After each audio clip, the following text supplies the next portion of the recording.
Celebrated Canadian artist, educator, and Artist for Kids co-founder, Gordon Appleby Smith led an extraordinary life. One that proved art is a gift, not only to its designer, but to everyone it touches. Painting daily, the energy and passion for his craft continued to flourish until the venerable age of 100. He became a living testament to the transformative and boundless potential of artistic expression, a journey he generously shared throughout his career, leaving an indelible mark on all those who had the privilege of knowing him. He was a real mentor and a real kind of creative inspiration for people who were interested in art. Gordon complimented everyone. He was always appreciative they were doing art. He definitely knew what he liked and he didn't like, and he would still encourage everybody. This generosity was well known.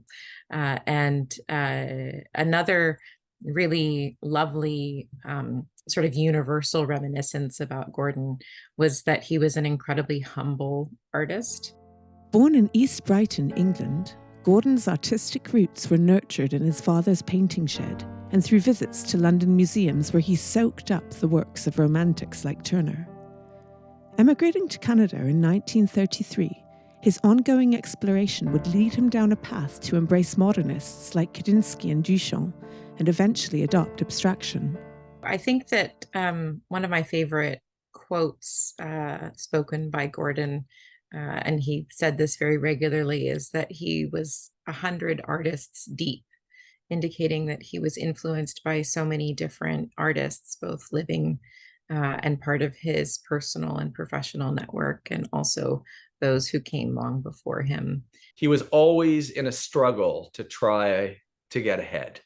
You have that as an artist through your entire career. Young come up and demolish you. You're in your generation. You're constantly trying to move on into the future, and the future is always coming up with new things that you need to try to understand. Whereas those artists are brought up with it, and they're, the artists of the 70s, the artists of the 80s, the artists of the 90s. Gordon was constantly chasing them. He was always trying to learn more and see more and do more. As World War II broke out, Gordon enlisted in the military. His service marked the beginning of a remarkable partnership with Marion Fleming, which lasted nearly 70 years. The pair became iconic figures in Canadian art, embodying all that was good in their artistic community. He and his wife Marion surrounded themselves with art. They were very generous collectors of works of art by other artists in their circle. Marion definitely married a guy that she knew was an artist. She was an artist herself, and she was someone who was a key part of the community, a key part of opening her home and their studios to the people that they wanted to kind of build cross-generational relationships with. Well, I was. As a soldier, he suffered serious wounds and recuperated for several months in Tunisia in England before returning to Vancouver in 1944. All his best friends he considered were the guys in the army with him, and none of them came home. So Gordon has lots of friends, but he definitely doesn't have friends from the past or friends even from his 20s and 30s that would have had that sort of bond. And that's definitely a war sort of accident kind of thing. He understood that the true horrors of prejudice, and that was not something that he carried in his life in any way.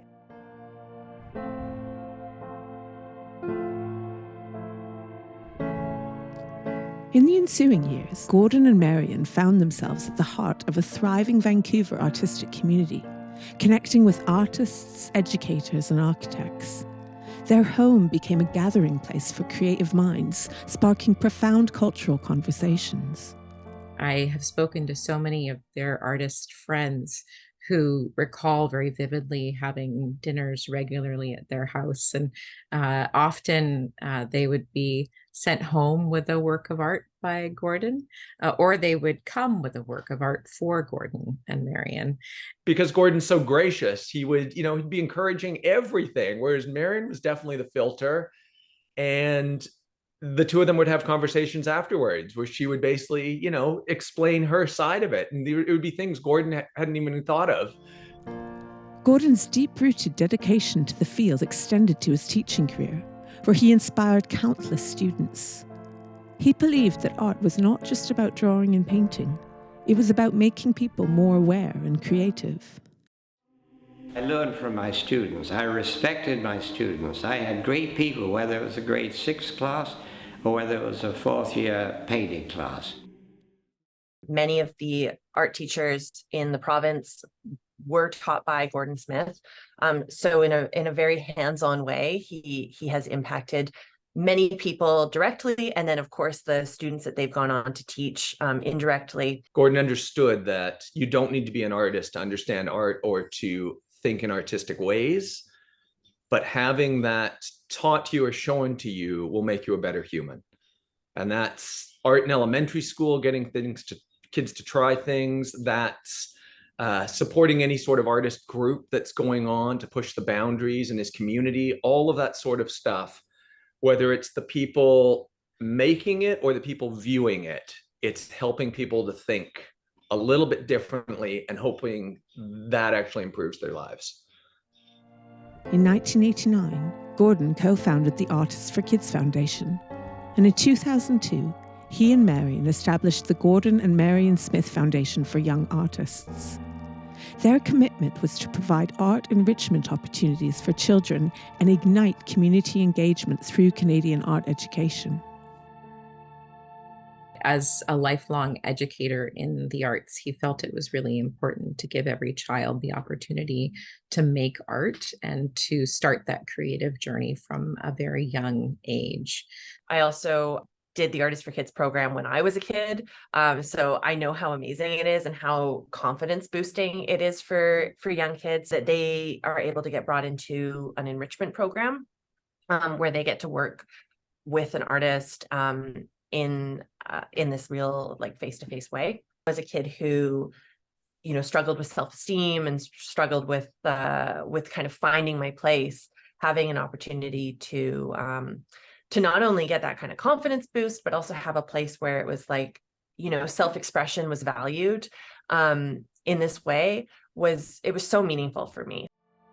Gordon's art practice was characterized by an insatiable quest for knowledge and inspiration, coupled with unwavering discipline in his studio. Gordon definitely had two sides. He had a personal side and he definitely had a public side. And the public side is probably one of the nicest people you'll meet. He loves artists. He always is full of compliments. He's generous. He's all those sorts of things. And then I would say the private side is he's a worker. He was a very disciplined artist. He compared himself to a gardener. He said, I go into my studio every day and work for the whole day. And he used to laugh and say, I get very grumpy if I'm interrupted during my studio practice. And for him, that discipline was very important because it helped him to continue to experiment. It helped him to continue to develop his style. He was always trying to be the best. He was always trying to better himself. He wanted his time to do art. And I think probably quite hard on himself.